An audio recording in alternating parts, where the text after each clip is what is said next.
فأنا ناصح لإخواني بالصدع بالحق تبيض وجوههم.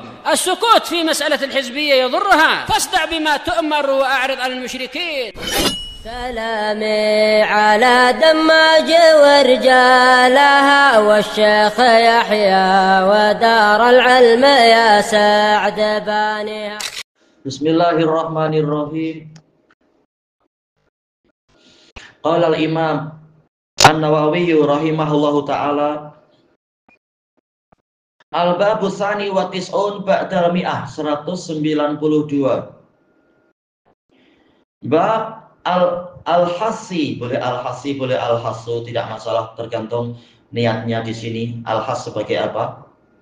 Al-hassu ala huduril jama'ati fi subhi wal isya. Anjuran atau dorongan untuk menghadiri jamaah di waktu subuh dan isya. Istilah anjuran atau dorongan bukan berarti ini bukan berarti ini sekedar mustahab. Memang jumhur mengatakan mustahab, tapi jumhur tidak selalu betul. Mayoritas tidaklah menjadi tolak ukur kebenaran, tetapi yang menjadi tolak ukur kebenaran adalah kekuatan dalil. Baik. Kekuatan pendalilan, kesesuaian antara dalil dengan al-madlul, kesesuaian istidlalnya dengan syarat-syarat istidlal. Itulah itulah yang menyebabkan suatu kalam jadi rajih atau marjuh. Maka yang betul, dalil-dalil yang telah kita lewati menunjukkan sholat jamaah di masjid untuk lelaki dengan syarat-syarat tertentu, itu lelaki yang sudah balik dan sebagainya, sehat, maka ini hukumnya adalah wajib, bukan sekedar mustahab. Qala rahimahullahu ta'ala, al-hadisul khamis wal ishrun ba'dal mi'ah wa alf, 1125. An Utsman bin Affan radhiyallahu an, Abu Abdillah, juga kunyahnya adalah Abu Laila, ada beberapa kunyah beliau. Al-Abdasyami, karena beliau dari Bani Abdisyams. Al-Qurashi, Al-Makki, Summal Madani, radhiyallahu anhu, Dzurrurain, pemilik dua cahaya. Qala sami'tu Rasulullah sallallahu alaihi wasallam yaqul, saya mendengar Rasulullah sallallahu alaihi wasallam bersabda, man shallal isya'a fi jamaah, barang siapa salat isya di dalam jamaah, faka'annama qama nisfal lail, maka seakan-akan dia salat setengah malam. Ya, berarti nilainya sangat tinggi. Tetap walaupun qiyamul lail itu adalah sholat yang terbaik, sholat sunnah yang terbaik, tapi tetap dia adalah sholat sunnah. Tetap yang namanya sholat wajib lebih tinggi lagi nilainya. Yang ikut sholat isya tapi dengan syarat apa? Berjamaah. Maka seakan-akan dia sholat setengah malam. Setengah malam itu boleh mendapatkan berapa rakaat? Boleh jadi mendapatkan rakaat yang banyak, tergantung ini dan itunya istilahnya ya. Berapa lama, berapa panjang dia membaca di setiap rakaatnya, dan berapa lama rukuk sujudnya dan seterusnya. Tapi jelas ini waktu yang sangat panjang, setengah malam itu. Berarti nilainya memang sangat tinggi. Sholat isya berjamaah. Wa man shalla subha fi jamaah faka'annama shallal laila kullah. Barang siapa sholat subuh berjamaah di jamaah, maka seakan-akan dia sholat malam seluruhnya. Ini keutamaan sholat subuh berjamaah, nilainya sangat tinggi. Seakan-akan sholat malam sepanjang malam. Siapa yang mampu sepanjang malam? Sejak dari habis isya hingga subuh sholat terus. Tentunya inilah sangat berat.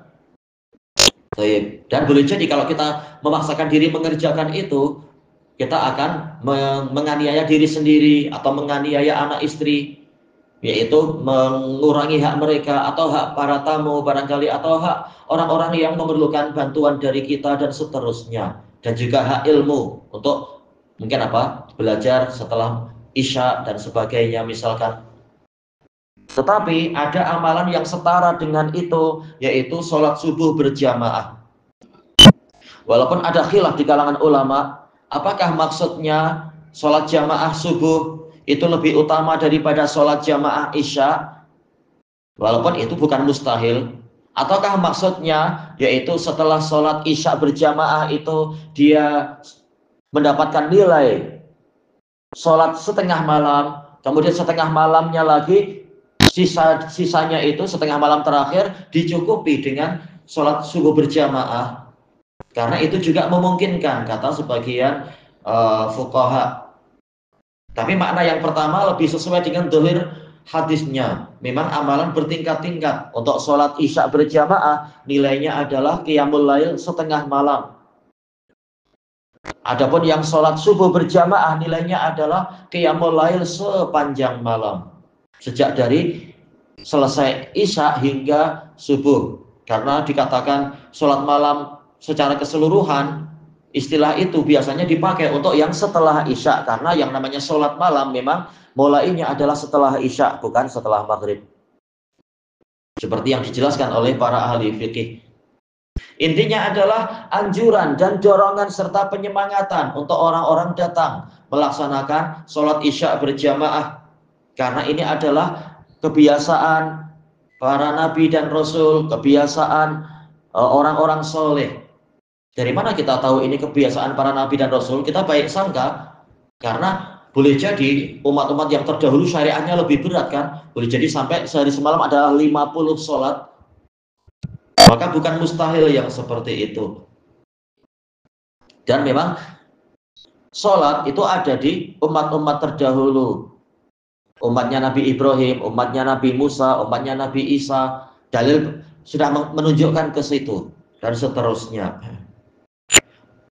Kalau dirinci dalilnya akan panjang pembahasannya, dan ada memang dalil-dalil sahih mengisyaratkan ke situ, baik itu sholatnya Nabi, yaitu ibadah sholat Nabi Nuh, ada isyarat ke situ. Ada juga ibadah sholat Nabi Ibrahim, ada dalil yang jelas tentang itu. Nabi Musa, Nabi Isa, dan sebagainya. Dan juga hadis ini menunjukkan anjuran untuk berjamaah, jangan sendirian. Telah kita lewati bahayanya kalau memilih sendirian, kecuali kalau ada udzur tidak dapat jamaah, jamaah 1 tidak mendapatkan, jamaah 2 tidak mendapatkan, ya sudah semampunya. Mungkin kebetulan juga ahli keluarganya sedang datang bulankah atau apa, dan semacam itu. Tetapi barang siapa mampu sholat berjamaah, maka pahalanya dilipat gandakan dengan sangat besar, yaitu 25 atau sampai 27 kali lipat. Dan ini menunjukkan bahwasanya amalan itu bertingkat-tingkat. Walaupun sama-sama sholat 5 waktu, tetapi dia bertingkat-tingkat. Antara isya dengan subuh itu lain-lain nilainya. Dan jumhur ulama mengatakan sholat yang terbaik adalah sholat asar, sholatul wusta, sesuai dengan hadis Ali diriwayatkan oleh Imam Muslim. Nabi telah terang-terangan menyebutkan itu. Dan datang dari beberapa sahabat yang lain diriwayatkan oleh Imam Muslim, An-Nasai, dan lain-lain. Sahih. Kemudian jumhur ulama mengatakan yang terbaik kedua adalah subuh. Bukan mustahil, isya adalah yang terbaik ketiga. Menunjukkan bahwasanya memang sholat itu bertingkat-tingkat nilainya, walaupun semuanya wajib. Dan juga hadis ini menjadi dalil bahwasanya sholat yang wajib memang lebih utama daripada sholat sunnah, dengan dalil yang telah kita lewati dari hadis Abi Hurairah radhiyallahu anhu diriwayatkan oleh Imam Al-Bukhari, yang mana Rasulullah Shallallahu Alaihi Wasallam telah menukilkan dari Allah, meriwayatkan dari Allah Subhanahu Wa Taala, wa ma yataqarrabu ilayya abdi bi syai'in ahabba ilayya mimma aftaratuhu alaih. Hambaku tidak mendekatkan diri kepadaku dengan suatu amalan yang lebih aku sukai daripada apa yang aku wajibkan padanya. Menunjukkan sholat wajib itu lebih tinggi nilainya daripada sholat sunnah. Kalau sholat sunnah saja yang terbaik adalah sholat malam, padahal kita tahu berarti sholat malam itu lebih baik daripada sholat qobliyah subuh. Padahal kita tahu qobliyah subuh nilainya sangat tinggi. Sebenarnya adalah rugi kalau sampai kita ketinggalan qobliyah.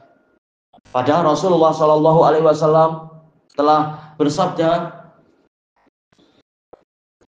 "Rakaatul fajri khairun minad dunya wa ma 'alaiha." 2 rakaat fajar lebih baik daripada dunia dan apa saja yang ada di atasnya.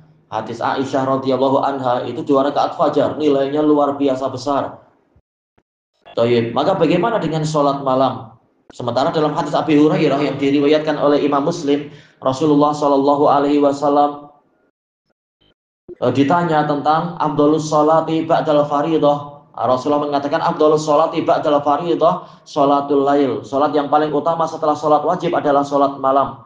Nah, kalau salat malam lebih baik daripada salat yang lebih baik daripada dunia dan seisinya, bagaimana dengan salat subuh? Bagaimana yaitu salat subuh, salat isya dan salat-salat yang lain? Bagaimana dengan dia dilakukan di dalam jamaah? Maka nilainya tidak terkata. Maka ini adalah modal yang sangat bagus sekali untuk kita menghadap Allah Ta'ala dengan bekal takwa setelah tauhid dan bekal sholat, karena dia yang pertama kali akan ditanyakan di hari kiamat. Sementara kita tahu dosa-dosa kita ini banyak, dosa kepada Allah, dosa kepada diri sendiri, kepada keluarga, dosa kepada sesama manusia, dosa kepada hewan, dan seterusnya, dosa kepada berbagai makhluk. Allahul musta'an. Maka perlu dan memang sangat perlu untuk kita berbekal sebanyak-banyaknya untuk mengganti dosa-dosa di hari kiamat itu, yaitu tuntutan di hari kiamat dengan amal-amal soleh. Jangan sampai kita termasuk dari orang yang rugi. Amalan-amalannya malah dihabiskan untuk membayar dosa-dosa. Maka betul-betul sangat penting untuk di dunia ini kita memperbanyak amal soleh, sekaligus kita memperbanyak taubat dan istighfar. Kemudian kita baca berikutnya, wa fi riwayati Tirmidzi, dalam riwayat Tirmidzi ada faidah, yaitu lafadznya an Utsman radhiyallahu anhu qala Rasulullah sallallahu alaihi wasallam, man syahidal isya'a fi jamaah, barang siapa menghadiri salat isya di dalam jamaah, kana lahu qiyamu nisfi lailah, maka dia akan mendapatkan pahala salat setengah malam. Wa man shallal isya'a wal fajr, barang siapa salat isya dan fajar fi jamaah, kana lahu ka qiyami lailah, maka dia mendapatkan pahala bagikan salat sepanjang malam. Qala Tirmidzi haditsun hasanun shahih. Baik, dengan mengumpulkan riwayat, tahulah kita dohir dari riwayat Muslim itu tidak diinginkan, karena telah dijelaskan dalam dohir lafaz yang lain yang sahih juga, yaitu mendapatkan pahala seperti qiyamul lail seluruh malam itu apabila dia menggabungkan antara sholat isya dan sholat subuh berjamaah. Jadi pendapat kedua sekarang lebih kuat berdasarkan riwayat penjelasan dari dijelaskan oleh riwayat Imam Tirmidzi. Jadi dia mendapatkan sholat qiyamul lail sepanjang malam apabila dia di samping sholat isya berjamaah, dia juga sholat subuh berjamaah. Baik, maka yang betul adalah pendapat kedua yang mengatakan, yaitu sholat isya berjamaah nilainya adalah seperti sholat malam setengah malam. Demikian pula sholat subuh berjamaah nilainya adalah seperti sholat setengah malam. Jadi sama-sama setengah. Setengah pertama itu untuk sholat isya berjamaah.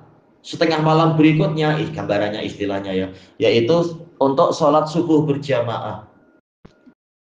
Baik. Nah, ini menunjukkan benarnya kalam Ibnul Qayyim rahimahullahu taala di dalam kitab beliau Thariqul Hijratain, yaitu kitab beliau Syifaul Alil, bahwasanya ahadisun Nabi sallallahu alaihi wasallam yusaddiqu ba'daha ba'dha. Hadis Nabi sallallahu alaihi wasallam sebagiannya membenarkan sebagian yang lain, wa yubayyinu ba'dahu ba'dha. Sebagiannya menerangkan sebagian yang lain. Kalau lafaz yang ini mungkin punya dua pemahaman, riwayat yang lain akan menerangkan, oh yang maksudnya adalah yang ini dan seterusnya. Tayyib ilahuna wallahu a'lam.